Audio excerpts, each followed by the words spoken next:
jutro svima vama. Gospod s vama. Drago mi je što mogu biti danas sa vama, sa svojom suprugom. Donosimo vam pozdrave od vaše i naše braće i sestara iz Puhova, iz Trenčina i iz Levice. Da. I jučer smo razgovarali nešto iz Božje riječi u vezi stanja našeg srca i kako treba da brinemo za svoje srce. I danas bi želeo da razgovaramo malo o našim očima. Jako je važno da čujemo Božju riječ ušima, ali Gospod želi i da vidimo Gospoda našim očima. Ja ne znam kroz kakve probleme i kroz kakvu situaciju ti lično prolaziš. Ali znam da Gospod Isus zna jako dobro. I moja molitva danas je za sve nas, za vas i za mene. Znam da nismo ovdje slučajno i znam da Gospod Isus će govoriti u tvoje i moje srce. Ali moja molitva je da nam Bog otvori naše oči.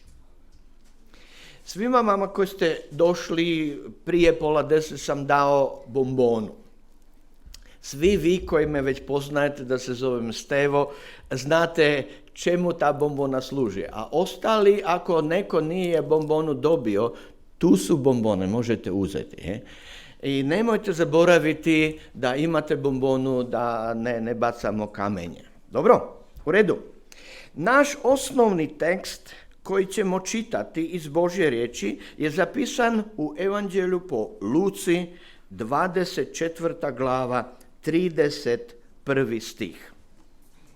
Evanđelje po Luci, 24. glava, 31. stih. I Božja riječ tu kaže jednostavno, ali direktno prema svakom jednom od nas. Kaže ovako: njima se otvoriše oči i prepoznaše ga, ali njega nestade ispred njihovih očiju. Njima se otvoriše oči, prepoznaše ga, ali njega nestade ispred njihovih očiju.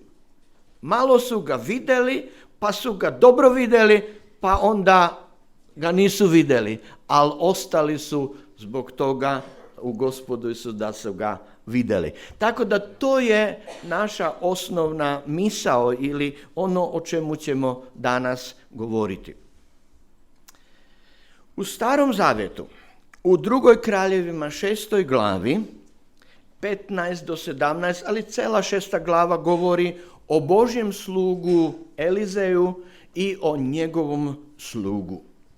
I ispočetka tamo govori o tome kako je kralj iz Sirije dolazio i hteo da uništi Izrael i hteo da njih ubije.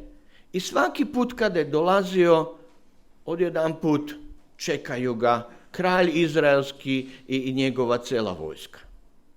Pa jedan put, dva put, tri put, pa on se razljutio i kaže: pa ovo nije moguće, šta se ovo događa?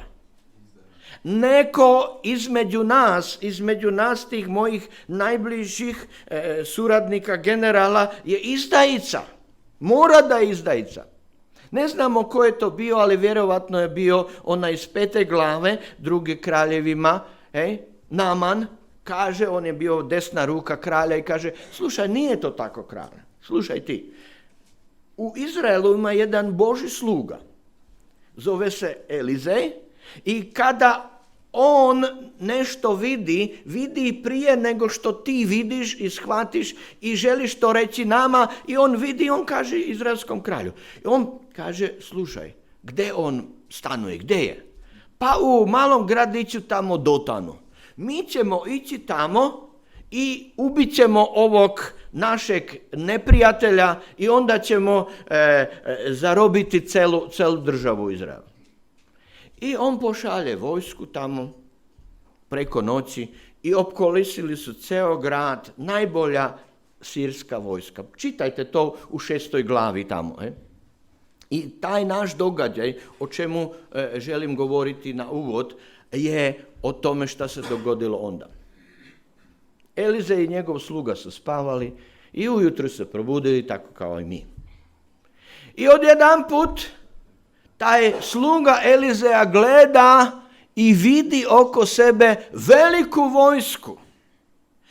Vojsku neprijatelja i kaže: joj, što ćemo raditi, izgubljeni smo, gotovo je sve, nema nade, ubit će nas, uništit će nas, gotovo je. Njegova reakcija prema viđenju njegovih očiju je bila ispravna. Da, ovdje je vojska pripremljena da nas unište, da nas ubiju.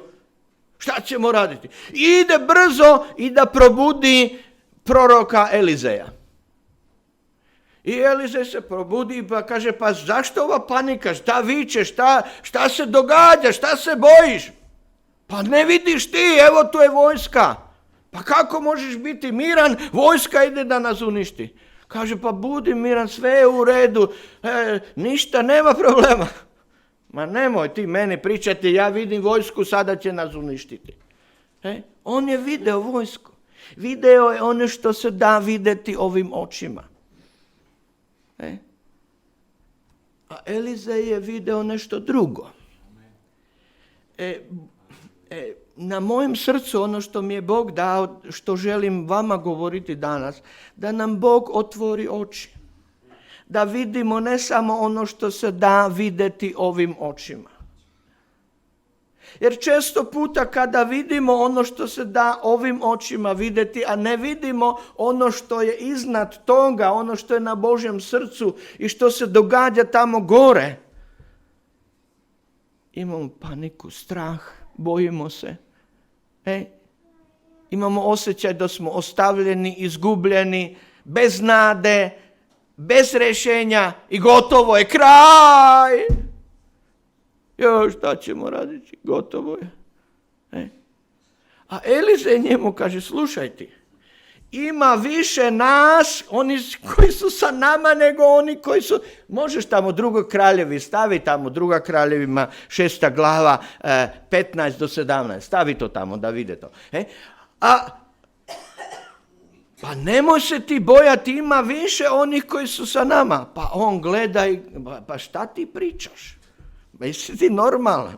Gledaj, ti si tu, ti i ja i ti 4 nas i nekoliko baka i deda nesposobnih da ratuju i to je većina. To je većina. Braćo moje sestre, ako je Bog sa nama, onda je sa nama većina. Bez Boga možemo se truditi i raditi što god i nećemo nikad uspjeti i pobijediti i živjeti po Božoj volji. Ali ako je Bog sa nama, unatoč tome da nismo sposobni i da nemamo ni financije ni mogućnosti, ne da se, unatoč tome Božja volja će se kroz slabe ljude sprovesti.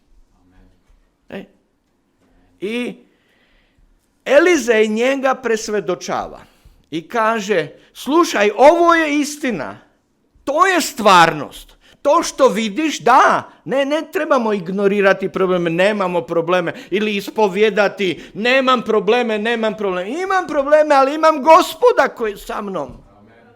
Imam nekoga koji je veći nego moj problem. I on ga presvjedočava i trudi se da mu objasni, ali taj čovjek ne razume. I često puta i mi smo u stanju takvom.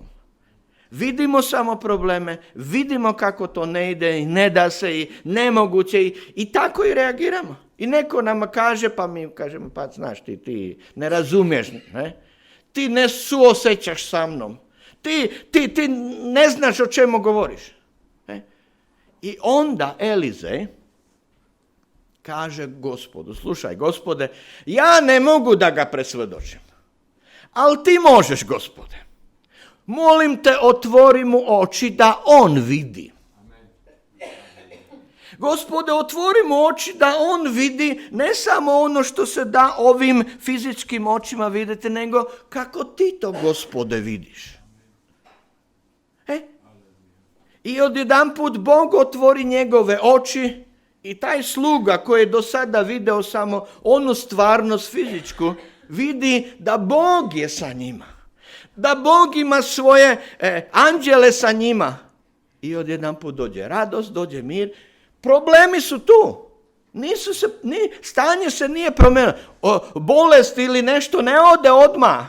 Problem ne ode, ali ti se promeniš. Jer znaš da je Bog sa tobom i da onima koji ljube Gospoda sve Bog okrene na dobro. I bit će dobro. I kada je Bog sa nama, ko protiv nas može? I kada Bog nešto odluči i mi poslušamo i podredimo se Božoj volje, ma ni Sotona, ni cela njegova vojska ako se želi sprotiviti, ne može. Ja ne znam kakvog Boga poznajemo. I ne znam da li imamo otvorene oči samo na probleme ili da na Gospoda Boga. I to je moja molitva i vidim da ne samo, Bog mi je to dao, ne samo za vas, nego i za nas u Slovačkoj. I gdje god idem imam puno mogućnosti da putujem po celoj Europi, vidim ovu veliku potrebu. Često puta se susredočimo samo na ono što vidimo, na ono fizičko.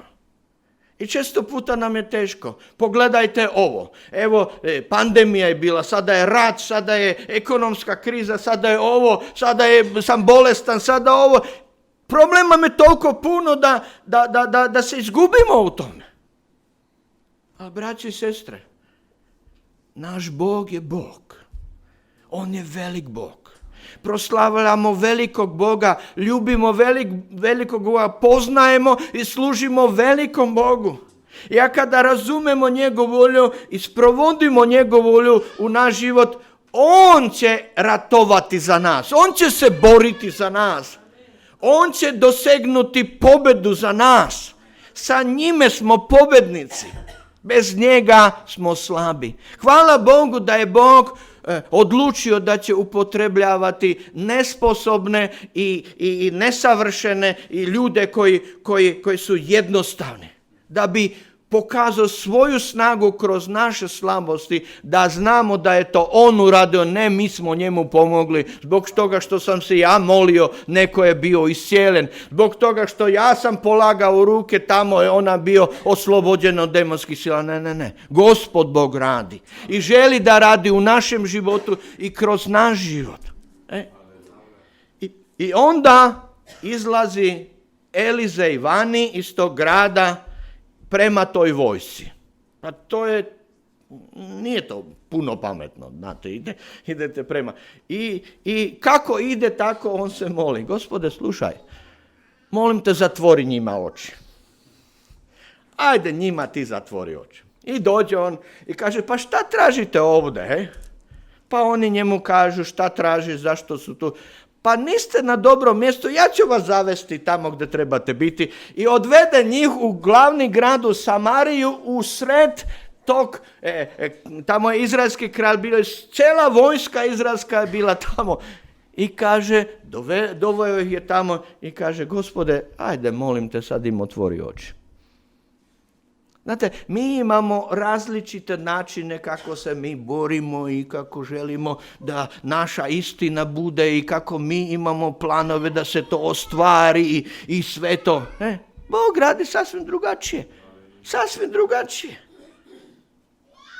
Otvori njihove oči. Njihove oči su se otvorile i one su vidjeli, gotovo je sa nama. Ma, gdje smo mi? Ma mi smo išli da uništimo Elizeja, proroka, a mi smo opkoleseni celom izraelskom vojskom, bit ćemo ubijeni, gotovo je sve. Čitajte Božju reč tamo u 6. glavi. I kralj izraelski kaže, haleluja, ovo sam čekao. Evo ona vojska, cela najbolja vojska kralja je došla ovdje i Bog mi je njih dao da njih pobijem sve. Haleluja, to je Božja volja, pobit ću sve. I Elizej njemu kaže, slušaj, ti nisi njih doveo ovdje, ti nisi njih zarobio, ti nećeš njih ubiti. Znaš šta?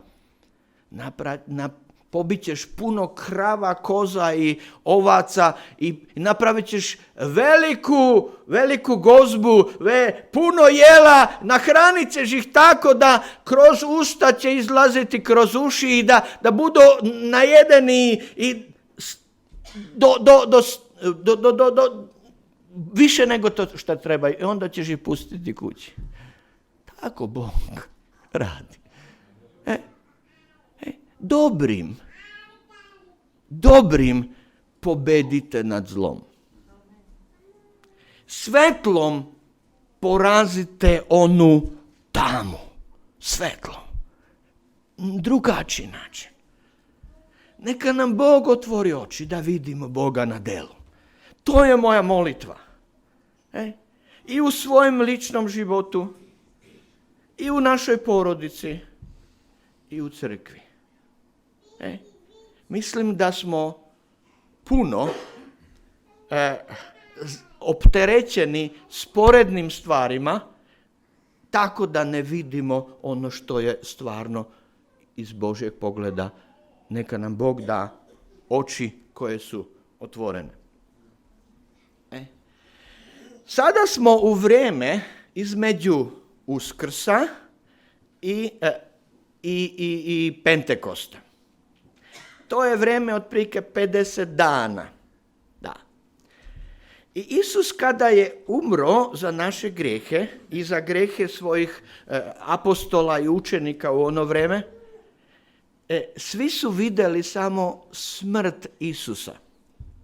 I bilo je to jako teško i grozno razumeti i stvarno bili su žalosni, bili su obeshrabreni i u beznađu. I ovdje imamo situaciju kada je Isus dolazio kod svojih učenika. I kada gledate ne samo evanđelje po Luci, nego i Mateju, Marku i Ivanu i Luci, vidite da je Isus specijalno posjetio svakog jednog od njih koji je trebao specijalnu potrebu ili specijalnu posjetu. I vidim, ako ne dobijemo objavu uskrslog Isusa, tako svežu objavu ko je Isus i šta može i šta želi, mi ćemo se ponašati slično kao učenici iza tog dana kada je Isus umro. I 24. glava od 1. stiha govori o tome da su neke žene išle kod groba. I vidjeli su da je grob prazan. Čak su se sreli sa anđelima. Anđeli su im govorili, pa ja znam da vi, nemojte se bojati, ja znam da vi tražite, čeznete za Isusom koji je umro. Njega su tu sahranili, ali on je živ.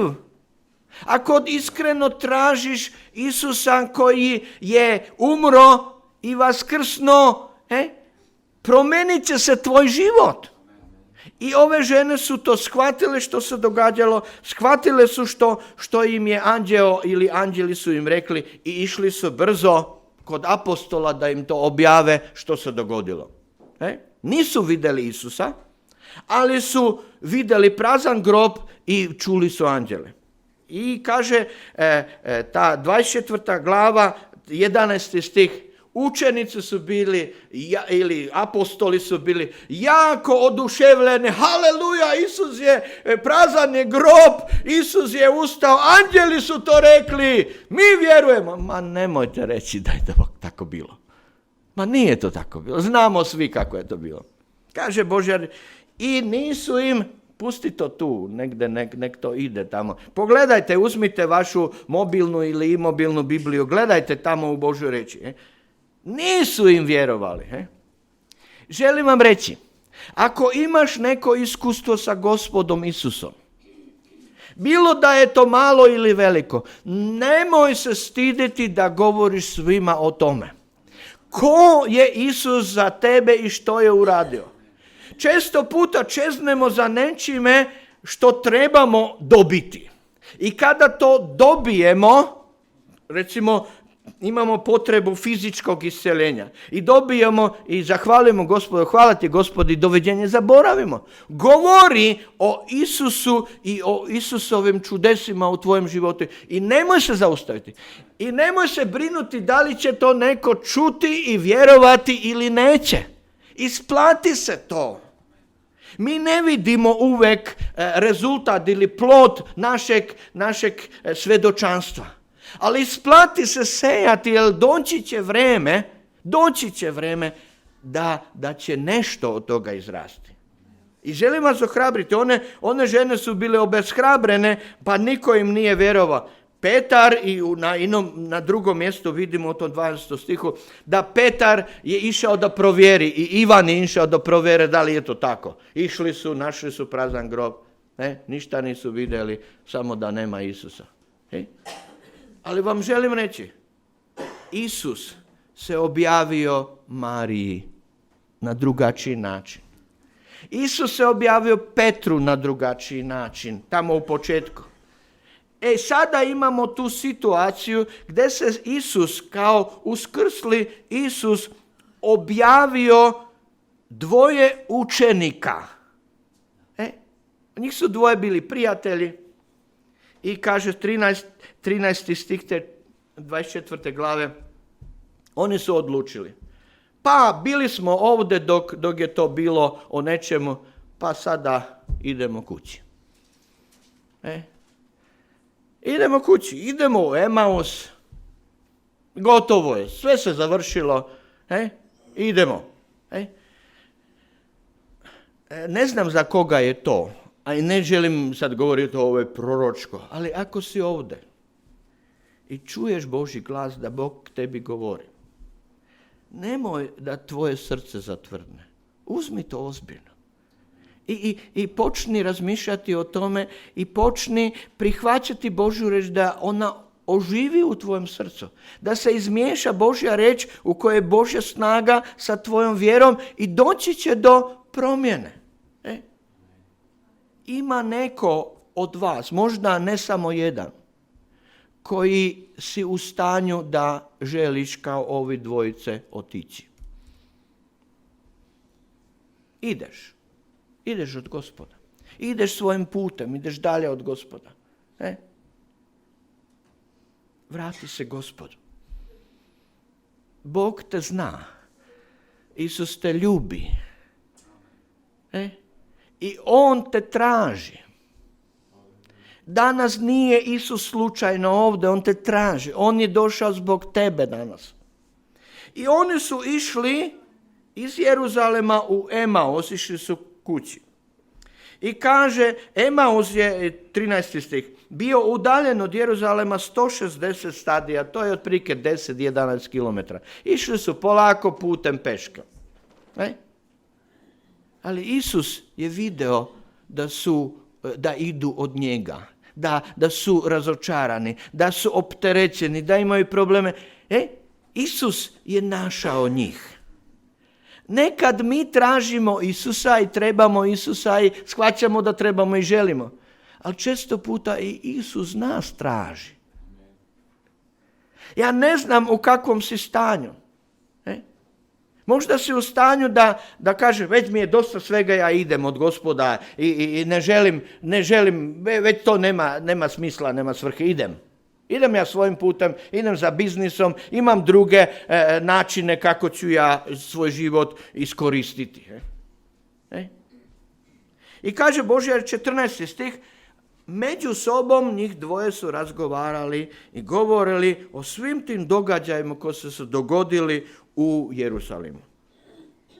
I dok su tako razgovarali, taj 15. stih kaže, i to sve pretresali, ne znam kako kaže, raspravljali, i žalili se jedan drugom, pa znaš kako je bilo, a vidjeli smo to, pa nemojte Nemojte misliti da to Bog ne čuje kada se mi žalimo i jadimo i jedan drugog ohrabrujemo time da ga obeshrabrujemo. On to vidi. I kaže Božja riječ, i približio se Isus njima. I pođe Isus sa njima. Često puta kada smo opterećeni i vidimo samo probleme i te sve što to ne ide, Isus dođe. Isus je obećao da će biti tu. Neće nas ostaviti. On se brinuo za njih da ne odu od Gospoda i da ne odu u propast, da ne žive svoj život. Jer on je imao sa njima plan. Gospod se brine za tebe. On je danas tu. I on ima srce i milosrđe prema tebi. I ne dolazi i da ti kaže, slušaj ti, bit ćeš izgubljen na večnost. Ne. On dolazi i kaže, približi se njima i pođe sa njima, ali oni ga nisu vidjeli. Njihovim očima je bilo uskraćeno da ga mogu prepoznati. Vidite, oči. Fizičkim očima su vidjeli Isusa. Bio je sa njima, taj treći koji je hodao sa njima. Ali nisu ga raspoznali duhovnim očima. I često puta Gospod je tako blizu. I deo naših problema nosi sa nama. A mi mislimo da nas je ostavio i da je sve uzaludi i doviđenja, idemo svojim putem. Nemojmo tako razmišljati. Isus je nikad nas nije ostavio. Isus je obećao da će biti sa nama. Znate ko ostavlja? To smo mi. Mi idemo dalje. Isus često puta mora da trči za nama. Nemojmo ići od Isusa. Predajmo mu svoje srce i svoj život. Dođimo bliže k njemu. Kod njega je zaštita. U njemu je mir, u njemu je radost, u njemu je svrha života. 17. stih kaže, i Isus njih pita, kaže, kakav je to razgovor, o čemu vi među sobom razgovarate na putu? A oni se zaustaviše žalosni. I jedan koji se zvao Kleofa kaže njemu, ma nemoj, pa ti si jedini stranac u ovom gradu u Jeruzalimu i ne znaš što se ove dane dogodilo u Jeruzalimu? Isus na križu umire. Vaskrsnuo je, ali dolazi ka njima, oni ga ne poznaju. I oni o njemu govore, pa ti ne znaš? Ja ne znam kako bi se osjećali kada bi bili na Isusovom mjestu. Ali Isus je tako ustrajan, tako strpljiv sa nama. Isus sa njima razgovara i on njih pita. Želi nadvezati kontakt, komunikaciju. Znate, kad smo opterećeni sa našim problemima, ne vidimo ništa, samo probleme i samo sebe da se to ne da. Moramo doći do stanja da to što nas tišti, da to kažemo, da to izađe vani. I Isus njih izaziva i kaže, pa recite mi šta je to? Pa pravi se da ne zna. Kaže tu taj 17. stih, pa reci šta je to? Jel tako piše? Gde je? Jel kod vas ima šta je to? Što je to? O čemu se dogodilo? Da. O čemu pričate? O čemu pričate? Ti si jedini koji, kod nas ima u ovom prevodu, što je to? Pa mi recite. Ne znam da li. Onda je tamo sljedeći stih, daj, molim te. Daj, 18. Idemo dalje, 19. stih, daj. Možda je tamo. Kaj neki, jel to? Pa šta je to? Pa hajde mi recite. Recite da to, znate kad služimo nekome, a vidite da on je opterećen i ne da se i ne ide, nemojte mu pričati 10 zapovijesti.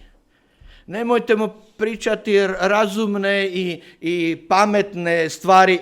Ovo moraš, ovo ne. Samo sedi i slušaj.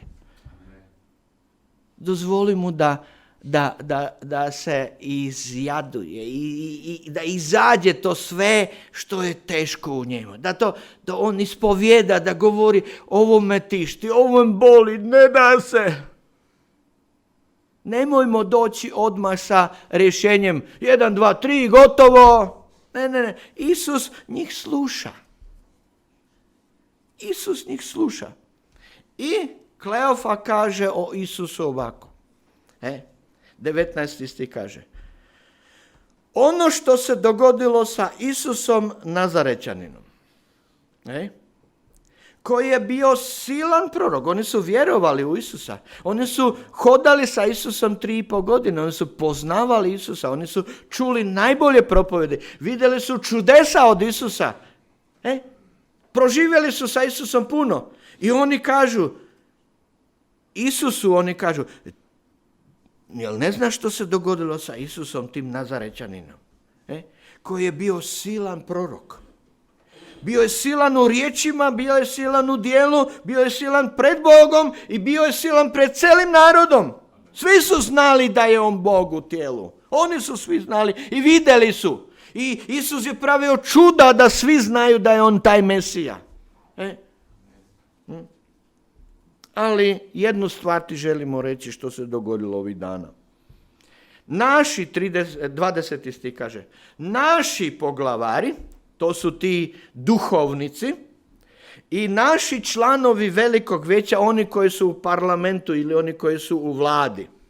Naši su ljudi ga prodali Pilatu da ga odsudi. Jer nisu mogli, željeli su da ga ubiju, ali oni nisu imali pravo. Tako da oni su predali ga Pilatu da ga odsudi, da bude ubijen.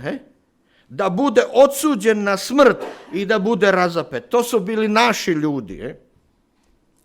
A slušajte 21. stih šta kaže. A mi smo se nadali. Ne znam kako piše. Mi smo upali. Mi smo mislili. Mi smo vjerovali. Mi smo bili presvjedočeni. Mi smo bili sigurni da on je taj Mesija. Mi smo bili sigurni da on je taj koji će nas osloboditi. Ne samo nas, nego ceo Izrael. On je taj, mi smo mu verovali i pogledaj kako se to završilo. On je nas ostavio i nema kralja, nema ništa od toga, sve je to izgubljeno. Mi smo mislili da je spasitelj. Ako duže ili dugotrajno živimo pod onim tlakom nevjere i onoga što se događa, dođemo do beznađa. I čak onda Isusa optužujemo za ono što on nije uradio i ne može. To je jako loše stanje. Beznađe. Oni su verovali, a Isus je njih prevario. Mi smo mislili, mi smo se nadali da će to biti tako.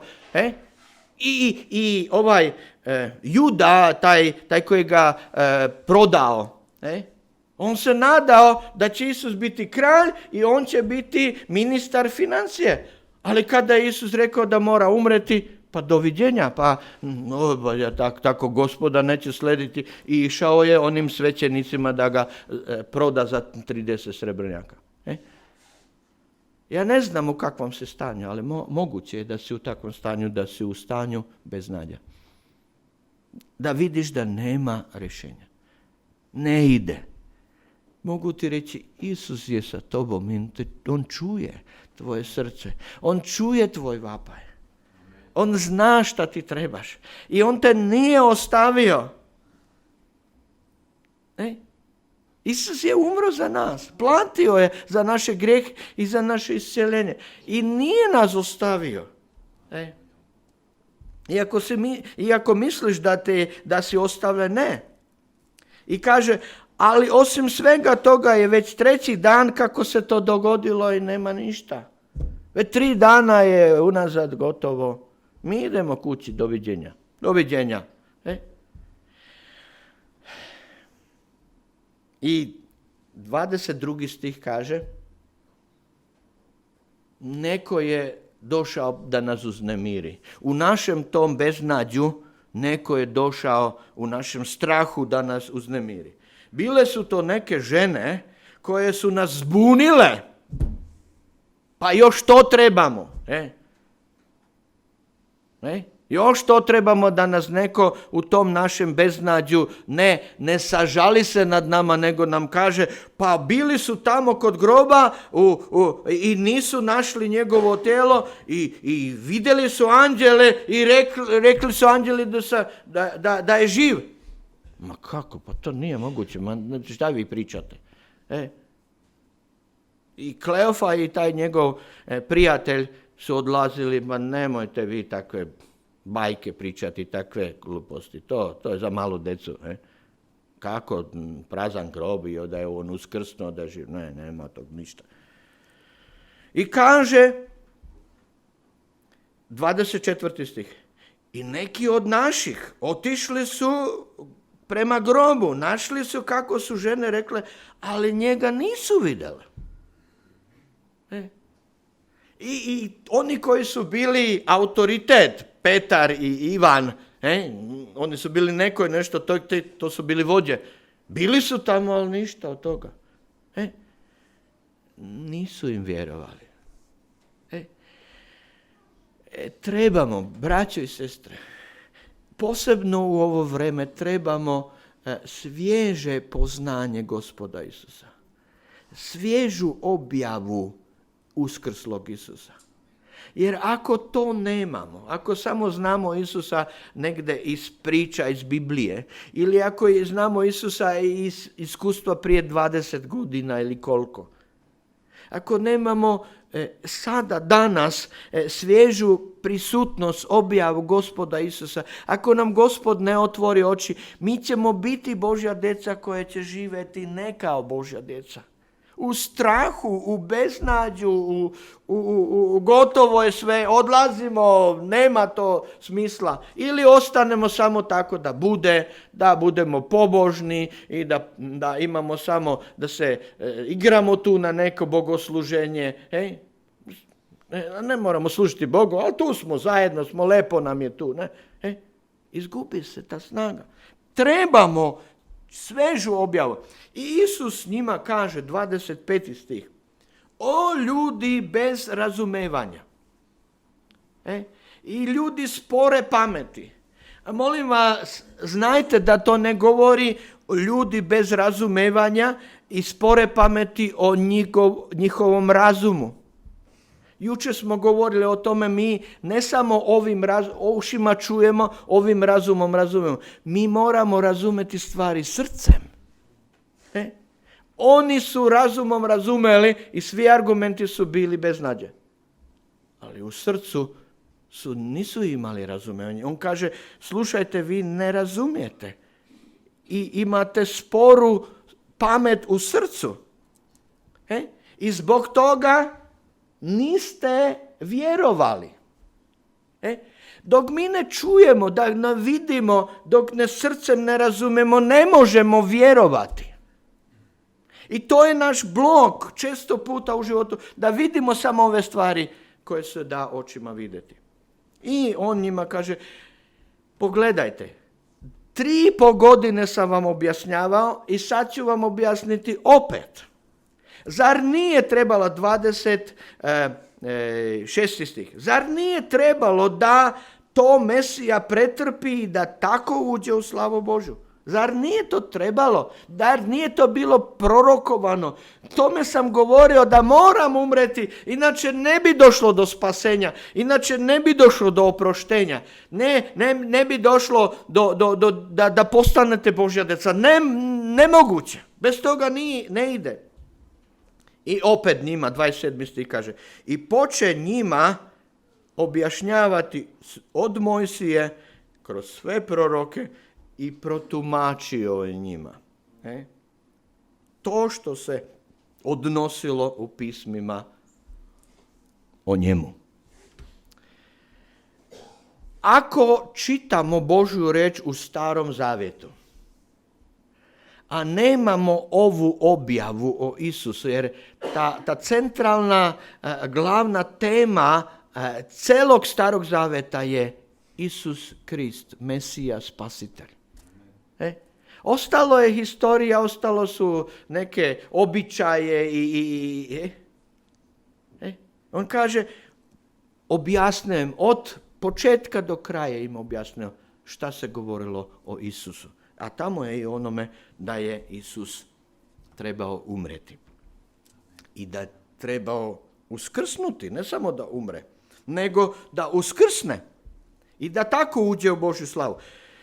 I 28. stih kaže što se dogodilo onda. Isus njima odgovara i kaže njima i idu putem i približili su se na raskršće da put ide pravo, a oni idu desno za Emaus. I oni idu, a on ide dalje. A kaže, i uzeše ga moliti, ostani sa nama jer je veće i dan je već na izmaku. I uđe sa njima i ostane sa njima. Dao se Isus nagovoriti. Znate, kad mi želimo da Isus bude sa nama i da dođe ne samo da razgovara sa nama, nego da dođe i u našu kuću i da večera sa nama, Isus će doći. Jer te ljubi. Jer ima nešto dobro da ti ne samo pokaže, nego da ti da, što će promeniti ceo tvoj život.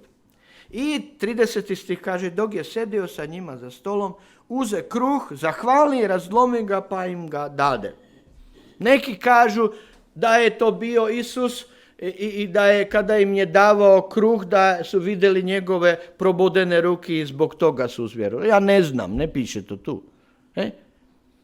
Božja riječ kaže da je to bilo kao kod večere Gospodnje, da je to bio način kako je Isus lomio kruh i nije to važno na kakav način će se tebi Gospod objaviti. Ali objaviti će se tebi da ti razumeš na takav način.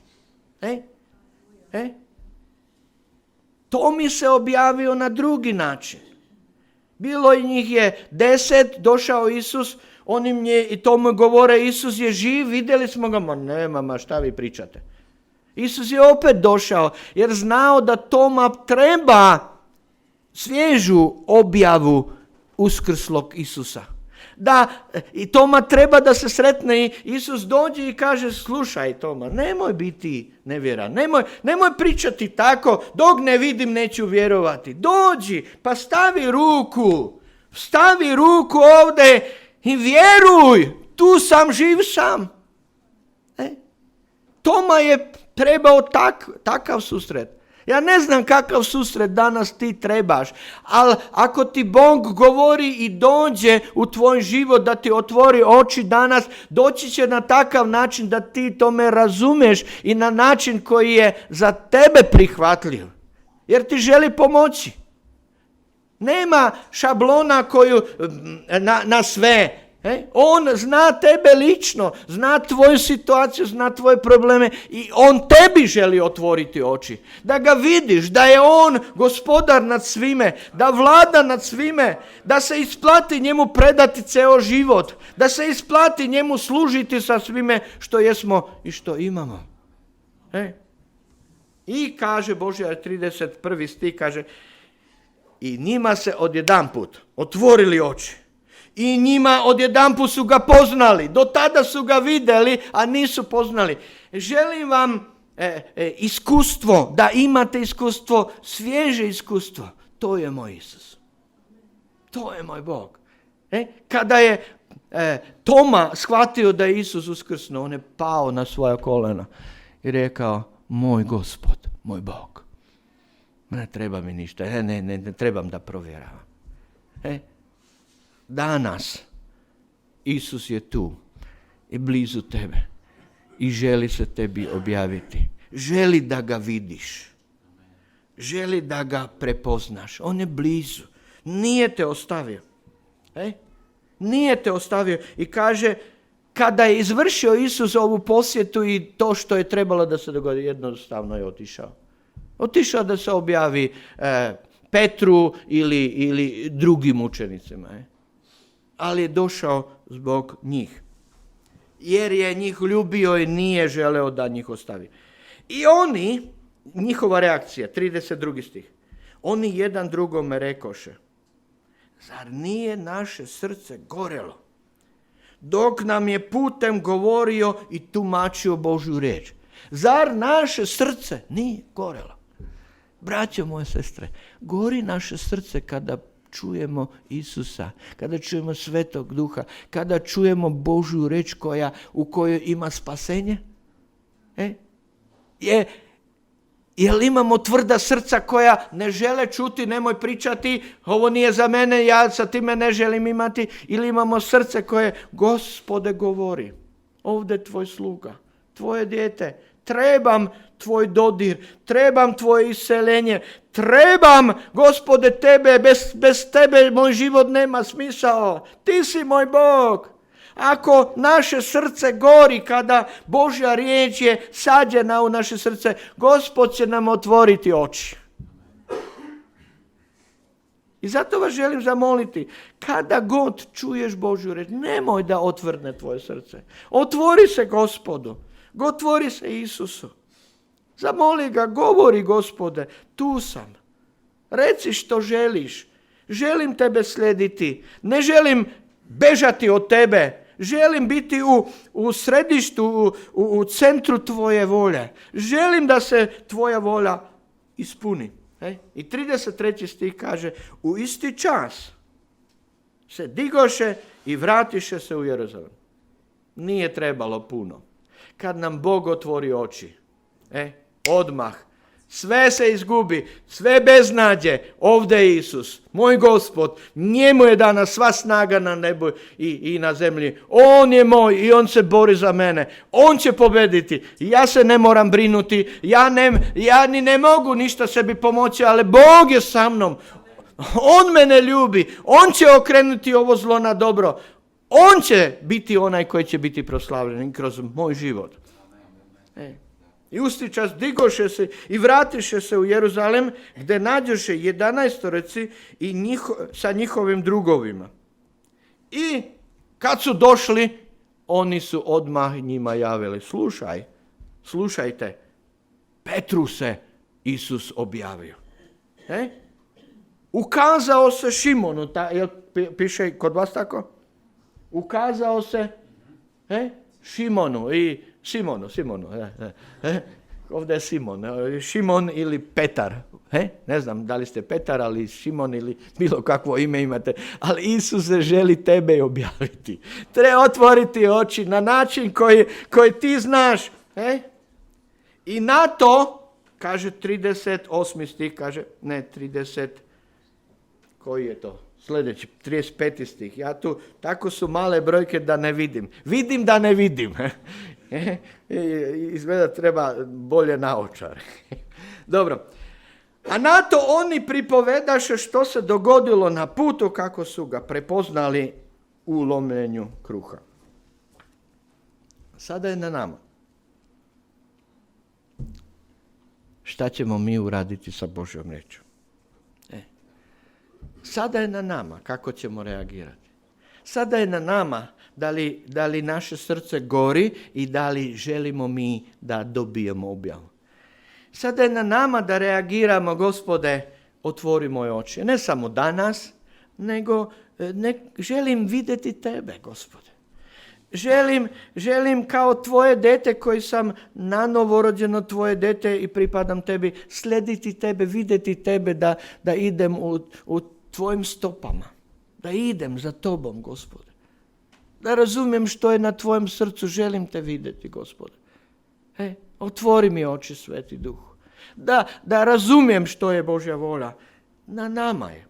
I ja ću se moliti i dok se ja molim vas, ako želite to što je tebi Bog govorio danas, izrazi to. Reci, Gospode, da, želim da se tvoja volja očituje u mojem životu na takav način kakav ti imaš pripremljen. Molit ćemo se. Gospode Isuse, ja ti zahvaljujem da poznaješ svakog jednog od nas i da ne očekuješ da mi ćemo biti savršeni, da nas možeš ljubiti.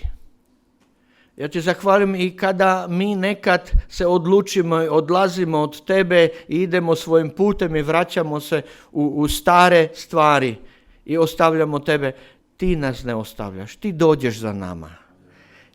Ti razgovaraš sa nama, ti nam želiš pomoći, ti nam želiš otvoriti oči, uši i srce, da te prepoznamo. Ne samo da znamo nešto o tebi ili da samo spominjemo kako je to bilo lepo davno, nego da te poznajemo, da si naš Bog, da si gospodar svega što vidimo i ne vidimo i da one brige koje mi imamo možemo doneti po tvoj križ, da možemo doneti da se ti brineš za nas, da nisi nas ostavio. Otvori nam oči. Ako želiš reagirati, reagiraj, reci Gospodu tamo gdje jesi na svojem mjestu, reci Gospodu, tu sam Gospode, trebam da mi otvoriš oči. Često puta sam tako opterećen sa tim problemima i onome što vidim i što se događa oko mene, da te ne vidim. Reci na takav način kako što znaš, Gospod Isus tebi razumije. Predaj se Gospodu celim srcem. Predaj se Gospodu i slijedi Gospoda celim svojim životom. Neka se Božja volja ispuni u tvojem životu. Haleluja.